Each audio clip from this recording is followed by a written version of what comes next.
This first weekend of 2016 in the state of Michigan, it was cold. In lots of places this year, this winter didn't start off feeling like winter, but now it feels like winter. And in that cold and freezing temperatures and high cold winds in Michigan, Saturday this weekend, the day after New Year's, dozens of people bundled up and set out across the city of Flint, Michigan, as volunteers to hand out free bottled water to people who live in that town. We've been covering this story recently, the story of how the Snyder administration in Michigan ended up giving lead poisoning to kids in the town of Flint, Michigan, when emergency managers working for the governor decided they would save money by switching Flint over to a new drinking water source. And the state okayed them going ahead with the switch without treating that water to make it safe. The Snyder administration then compounded the problem and the poisoning of Flint's kids by ignoring the warning signs of rising lead levels, first in the city's water, and then inevitably in the bloodstream of the children of that city. Last week, Michigan Governor Snyder announced the resignations of the head of the state environmental agency that failed to protect Flint's water, and also the spokesperson for that agency, the man who told the public that they should literally, quote, relax about Flint's water. Also last week, the governor himself finally apologized. He said on Thursday, on New Year's Eve, quote, "I want the Flint community to know how very sorry I am that this has happened." Which is nice, as far as nice goes.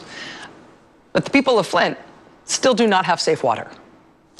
And so that is why Lanice Lawson was out in the freezing cold on Saturday with about 30 volunteers and 4 U-Hauls full of donated bottled water. You might remember just before Christmas, we just mentioned on the air right before Christmas, we didn't make a plea or anything, we just mentioned on the air that Lanice Lawson had set up an online fundraising campaign to distribute bottled water locally for free by volunteers to people in Flint. That online fundraising campaign got a spike in donations because apparently the world is filled with good people after all. And part of the result of that spike in donations to her GoFundMe site was that Lanice Lawson had over 50,000 bottles of water to give away in Flint for free this past Saturday. We are here to service the community and to do our part, to do what we can to get clean water to these babies who've been poisoned. You can't say it any nicer than that. Water is a basic necessity that everyone has to have. And not to be able to, when you don't have access to clean water, you feel like you're in a third world country. We're in America. It's hard for me to take a bath because I cannot lug heated bottled water into a tub to be able to take a bath. I'm scared to wash my hair, because it's gonna fall out. I know it is. So, personal hygiene is a problem, as well as being able to cook with the water, clean with the water, drink with the, do you know how much water that takes? And for these people out here to be giving it away, I consider it a blessing. I thank God for these people. I have 4 children, 2 young children, and I just, it's a rough time right now. I mean, it's devastating and it's scary, that the children is faced with, such terrible, devastation as far as not being able to drink. That's a necessity. We need water, to live. I take my hat off to the sponsors, but it's a drop in the bucket. The city of Flint goes through about 14 million gallons of water a day. I propose to the city council that the giveaways is fine, but we need to spend about $1 million to $2 million, and the city needs to supply it. But in the meantime, let's see what the governor does with this declaration of a state of an emergency. That was this Saturday in Flint, Michigan, one of the 4 water distribution sites set up just by one local woman making her best effort on her own with other volunteers, Lanice Lawson and her Bottles for the Babies project.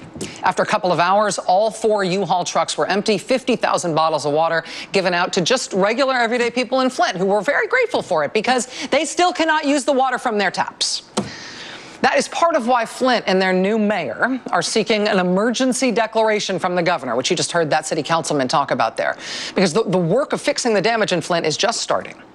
A year and a half after the Snyder administration made this decision that caused the poisoning of the kids in that town, we got an apology on the last day of the year from the governor. What's going to happen, though, to fix this situation in Flint now that an apology has been issued? Well, that request for a declaration of emergency from the city and now from the county, it's on its way to Governor Snyder's desk as of today. An emergency declaration would open the possibility of federal help, federal emergency funds to help alleviate this man-made disaster in Michigan. But that will only happen if the governor chooses to sign it. And it may or may not surprise you to hear that it is not at all clear that Governor Snyder is going to sign it. Amazing. I know, but true. And that story's ahead. I'm here to get free water because the water in Flint is poisoned with lead and all kind of chemicals in it, you know, and it's just a disgrace, you know, for somebody to do actually a mass poisoning. I mean, this is a whole community. We're talking about, what, 50 to 100,000 people, and you wouldn't tell them that the water was no good? Even when they showed it to you, you kept telling us that we could drink this water. I have COPD, I'm a diabetic, high blood pressure, all these things. I'm just as vulnerable as a baby. When she says they kept telling us that we could drink this water, she means it literally. Let me start here. Anyone who is concerned about lead in the drinking water in Flint can relax. There is no broad problem right now that we've seen with lead in the drinking water in Flint. Relax. There's no problem. That really was what the administration of Michigan Republican Governor Rick Snyder told the public, told the people of Flint, Michigan, as they were considering whether it really was safe to drink this stuff and cook with it and bathe their kids in it and shower in it. The state was absolutely wrong about that. And folks were still lining up this weekend for bottled water handouts in Flint, Michigan, organized by volunteers. Because you still cannot count on getting safe water from your kitchen faucet there because of what the state did. It was April 2014 when the state-appointed emergency manager said Flint should stop getting water from Detroit in order to save money, instead take its water from the Flint River. And then the state okayed the emergency manager doing that without treating that water. And so now in Flint, when you turn on the faucet, that water might come to you through pipes that are corroded and leaching toxic lead. And even though Governor Snyder's administration told everyone to literally relax about the situation in Flint, even though they said there was no broad problem with lead in the water in Flint, the rate of elevated lead levels in the bloodstreams of little kids and babies in Flint doubled and tripled because of what the Snyder administration did. And that is horrifying news because lead is a neurotoxin. In kids, it causes lifelong, irreversible emotional and behavioral problems. It causes lowered IQs. The kids of Flint, Michigan ended up drinking lead because their town was poisoned on Governor Snyder's watch. And this crisis in Flint is a real one. It sounds like a horror movie, but it's real, and it is not over. Flint officials say that fixing the pipes and saving the town basically could cost $50 million or more. This morning, the county commission in the county where Flint is, they signed off on a declaration of emergency for Flint. Quoting the Flint Journal, last week, Governor Rick Snyder said he was sorry for Flint's lead in water crisis. Now he must decide whether the situation amounts to a man-made disaster created while the city was being run by emergency managers who he appointed. So how about it, Governor Snyder? Are you ready to call this a man-made disaster when your people are the men who made it? We spent a long time today trying to get an answer from Governor Snyder's office about whether he's going to sign this emergency declaration. The governor's office says they're working this week to get the information that they need. They say they recognize this is an emergency, but they will not say whether the governor intends to sign on in a way that formally will open the door for federal help. It's also unclear at this point how involved in or aware of this crisis the governor has personally been and at what point he knew what he knew. We do know that Governor Snyder took action in public in October. That's when he finally acknowledged that there was a problem with Flint's water because of this switch that they made and how they made it. But the Michigan press has dug up evidence that the governor very quietly helped some pastors in Flint get water filters to distribute back in August. That's interesting, right? August, he gets water filters quietly on the sly. He doesn't admit anything publicly until October. Documents from the state health department in September suggest the governor got some sort of information on childhood lead poisoning before a meeting with the pastors, right? Something that led him to quietly try to do something to help. At the same time, though, we also know that his spokesperson kept strategizing ways to downplay the crisis in public. So that looks embarrassing for the governor now. But what is so frustrating for the public is that the written record has so many holes in it, especially when it comes to the governor's own dealings specifically and personally. Michigan is nearly alone in the nation in shielding the governor from Freedom of Information Act requests. You can use FOIA to get official documents and correspondence from almost every governor in the country, but not the governor in the state of Michigan, which ends up being very interesting in this case because we know from Governor Snyder's public apology last week that he is very sorry that this has happened to Flint. We learned from his public statement that he's accepted the resignation from the person he appointed to head up the state environmental agency and the spokesperson who told everybody to relax. Beyond that, though, we do not know much at all about Rick Snyder himself in this crisis, except for this intriguing reporting that he was trying to help in a small way privately while publicly maintaining that nothing was wrong. If you want to know what the governor knew and when he knew it, I will cut to the chase for you. His office won't say. His records are off limits. It's executive privilege. But I do want to say one thing here about this mind-boggling story out of Michigan, which is that the local Michigan press should get credit here for being tireless and fearless and creative and clear about this story, even in the face of their state government saying nothing to see here, relax, and by the way, you can't have access to any documents. Michigan Public Radio, the Detroit Free Press, even the Michigan chapter of the ACLU had a journalist/researcher working on this. The local press in Michigan has not let this go, and they are still pushing. Look at this. This is from the editors of the Flint Journal on New Year's Eve. Quote, Governor Snyder needs to do more than just apologize for the Flint water crisis. Flint Journal lists steps that he ought to take, very specific stuff. For example, replacing all the pipes that are now dangerous to people's health for getting water in Flint, and compensating families whose children have elevated levels of lead in their blood, who are going to have to be dealing with this disaster for the rest of their lives. But look at this, too. This is intriguing. The Flint Journal says Governor Snyder should, quote, drop executive privilege and release all of his communications on Flint water. The Flint Journal also says that the state should request an investigation from the U.S. Attorney's Office so subpoenas can be issued in this matter. The U.S. Attorney's Office, federal prosecutors should be called in. That's what the Flint Journal says they want to see next. Tell me more.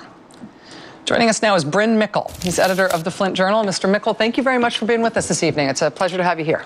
Thank you, Rachel. So your paper is calling for a federal investigation, including subpoena power on this instance. Why are you calling for that? I think the people of Flint, rightfully so, have lost trust in their government.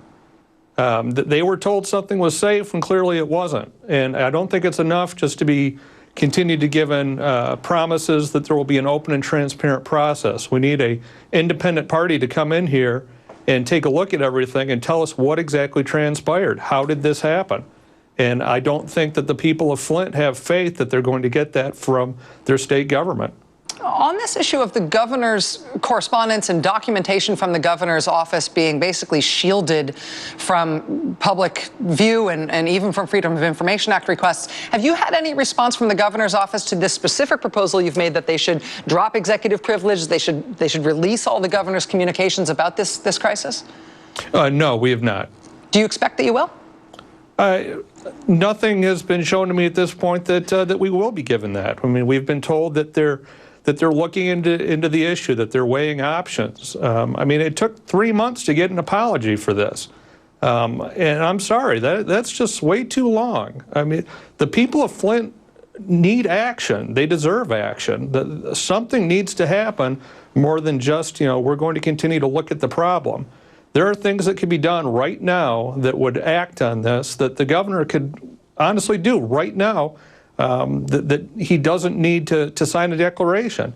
He could release all those emails. He could request an investigation. And so far, we have not seen that. One thing that has amazed me about this story, and it may have just been sort of why I had my eye on Michigan anyway when this story came up and why it caught my attention, is that the state of Michigan basically took over governance in Flint because they said Flint couldn't run its own affairs. That's why it's all these guys who reported basically to the governor as emergency managers who are implicated in making these decisions. That's why this is a state issue and not a Flint issue in terms of accountability here in a lot of ways. But even with the state saying the town can't run its own affairs, fires, the state ends up poisoning the town. From a distance, that just seems like a Shakespearean level of tragedy, but it's also infuriating. And I wonder, from closer up to that situation, how does that issue sit with your readers in Flint? Again, they're angry. I mean, Flint was stripped of its democracy. Make no mistake, the people that Flint citizens voted to put into office had no real power. And for the state to turn around and try to put this back onto the mayor and city council and say that these were decisions they made, I mean, there was an emergency manager in place. Those people had no real power. And it's insulting, I think, to the people of Flint to be told that your elected leaders can't lead, and then to have something like this happen. You know, people have lost faith, and understandably so. Bryn Mickle, editor of the Flint Journal, which has done very aggressive work on this story. Thank you for your work on it, and good luck. Please stay in touch with us. Thank you. Thanks. We'll be right back. Stay with us. I'm the leading state sponsor of terrorism.